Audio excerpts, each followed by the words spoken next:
I am so bored. So bored of watching the Inghams day in and day out and day in and day out.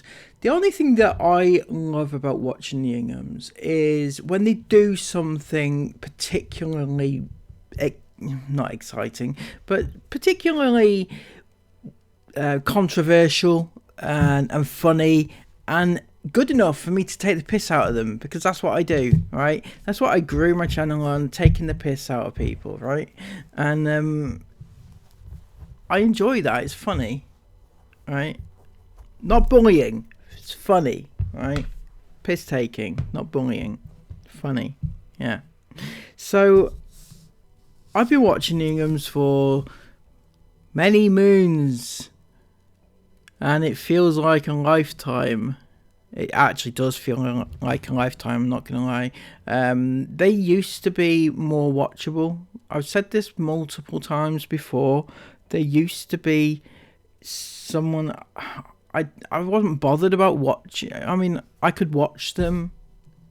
I'd be watching them specifically to gain research into doing the videos and things like that. But at the same time, you know, they were watchable to an extent, right? To some people, they were not watchable, but now it's just like, I find it so hard to sit through a vlog, so hard, right?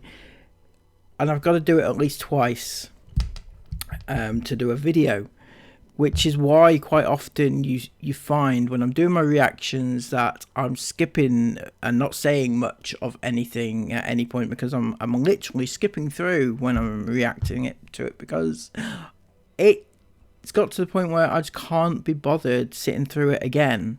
It's like tediousness. It's really awful, really bad. And as I said before, Chris, if you can't get me to watch, then you have lost your core audience. Because if even I can't watch them anymore, it's real. It goes to show that they've gone downhill so severely. And yeah, it's but I do enjoy when they do fuck ups like the CCJ thing last week. That was really fun. Really fun to go after them for that and find out that they have financial irregularities, and that was funny.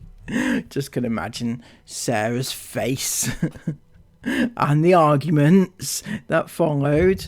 It's all good though. It's all in good jest, isn't it, Chris? You know it. But yeah, I'm finding it hard to sit through these vlogs, and I know what some people say: take a break, don't do it. Well, I can't take a break. I can't. I just can't. But it's got to the point, more specifically, right? Because it is boring, right? But it's got to the point where I cannot get through to anybody else. I can't get through to the existing iFam, because back in the day when I was first doing these videos, and many people came and watched mine, and it opened their eyes about what the Inghams were doing, and they changed their opinions on the Inghams, and they decided not to like them anymore and not to watch them anymore, and came and joined my little army and watched my videos every day, which was great because it showed that I was getting through to people and educating people and telling people why you shouldn't watch the Inghams, or more specifically family vloggers. But now all the people who could be converted have been converted, in my opinion. The people that are left watching them are, for want of a better word, the brain dead, right? And that sounds harsh, and I'm gonna be harsh when I say this, but the people that are watching them are what I would call intellectually challenged people. So I mean, I don't want to be harsh. I know there'll be some of you thinking, what is he talking about? Why is he calling out these IFAM with additional needs? I'm not calling them out. I'm just stating that these are the type of people that watch them now, right? Those and children. So children, some kids have the intellectual capacity to understand the things that I'm pointing out and understand why it's wrong to vlog your kids and stuff like that. But then there's a vast majority of kids who just can't, and they live through their idols. They want to be Esme. They want to be Isla. Back in the day, they wanted to be Sassy Belle, but she's no more, obviously.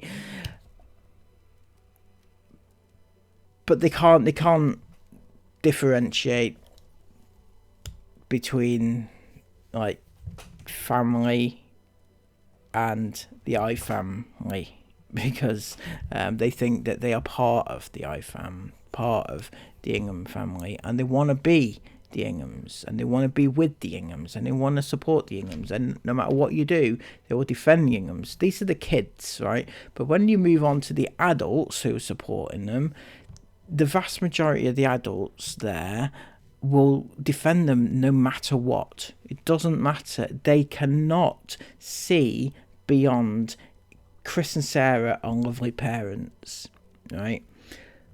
But take away everything that Chris has done. Take away everything that Sarah, we accuse Sarah of doing, and and all the little niggly bits that we talk about. But take all that away. The Inghams still vlog their kids for money. They still put their kids in dangerous, precarious situations where predators could get them. They still put their kids' images out for predators online every day. And that, everybody, is not the definition of a lovely parenting family, right? So they're not lovely parents. Just by that alone, you can see they are not lovely parents. But the IFAM don't understand it. They don't get it. And the reason they don't get it is because they don't have the intellectual capacity to get it. And that's not me having a go at them or making fun of them for their disabilities. It's just that they don't have the capacity to understand why vlogging your kids is bad. Right? I've tried to explain it to them. I've tried to get it through to people, but they don't get it. No matter how many times and no matter how many ways you explain it to them, they will not get it. They'll keep reiterating the same old shit that Chris and Sarah would never hurt their kids and blah blah blah, right? So if you take away the fact that vlogging your kids for money is not a good career choice, it's damaging to the kids, then you look specifically at Chris and what he did, right? And I reiterate, it is what he did, not what he is alleged to have done, because I have no problem saying that he did it rather than allegedly, because I think there's more than enough proof to say that he did do it. And if I've got that wrong, Chris, come after me, send me a letter, and we'll discuss that, shall we? But you and I both know you did do it. So take away the family vlogging aspect of everything, just look straight at Chris. He's not a good person based on what he did to young girls, right? Now, tell that to an IFAM. Your response, the response they will give you will more than likely be, he didn't get convicted of it, therefore he's fine, he's not guilty. Or if he was guilty of that, he wouldn't be allowed around his kids, for example. Now, the IFAM, again, cannot understand the difference between legal and moral, right? Legally, Chris was teetering on the edge, right? Very much teetering on the edge. He was, he went after a barely 16-year-old. Now, if that girl had been 15 at the time he first messaged her, then he could have got into a lot of trouble in this country. Now, the fact he did it in America, in Florida, where the age of consent is 18, puts another spin on it, and it makes it a little bit more iffy in his, for him, right? As we all know, the age of consent, as I said, is 18, so what he did in America was wrong and possibly prosecutable, but it wasn't reported to American authorities whilst they were in America. So where do we go from here? Now, the IFAM can't understand. They can't understand. They don't get it. They think everything is black and white. If he did it, he'd be in prison. Now, if he did it, I don't think he'd be in prison. Personally speaking, I think, I don't know the American laws, so I could be completely wrong. They could be way more stricter than in this country. If he was convicted of it in this country, my opinion is that he would have got away with it. He wouldn't have gone to prison for it. It was he would have. I don't know what he would have got. Right, I have no idea, and I don't want to speculate. But I do think that he wouldn't have gone to prison for it. So the fact that the IFAM say if he was guilty, then he would be in prison. That's not true. That is not true. All right, that's not true. So the IFAM, they don't get it. They can't understand.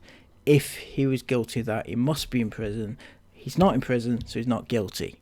That's what they think, and that's notwithstanding all the other mitigating circumstances surrounding it. So yes, they're not going to get it. Those are kids, and that's a lot of kids on TikTok and things. They come over and they say, "Whoa, Chris, he's innocent because he was never convicted of a crime." And yeah, so the IFAM, they just don't get it. I thought by taking all this to TikTok, it could reach a wider audience and get people talking about him and his ways again. But some people do, and it has reached an audience, but at the same time, a lot of people just come across and say, "Oh, well, he was never convicted, so he must not have been guilty." You know, it's black and white thinking. It's not right. So, again, where do we go from here? I don't know. I don't know. I just want, like, people to understand things that I'm trying to say, and I don't think anybody is. Anybody.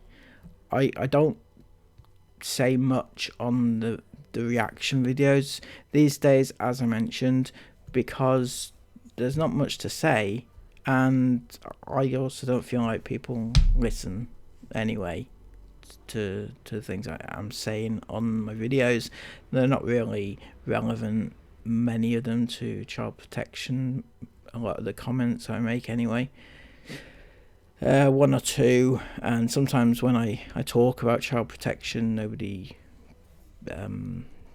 interested. So I talk about Sarah and her cooking, for example. But yeah, that is why I'm bored of covering the Inghams.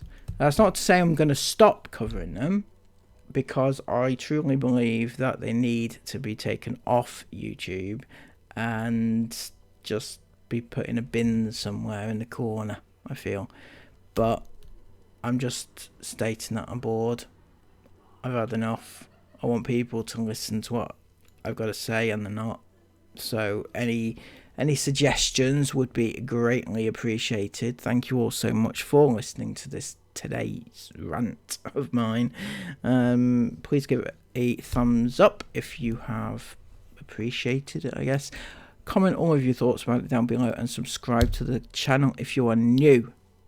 I'm going to be doing a few more of these little, not rants, or you can call them rants if you want to, but talks, have a little chatter, and give you my thoughts of the day, thoughts about certain subjects, and just talk.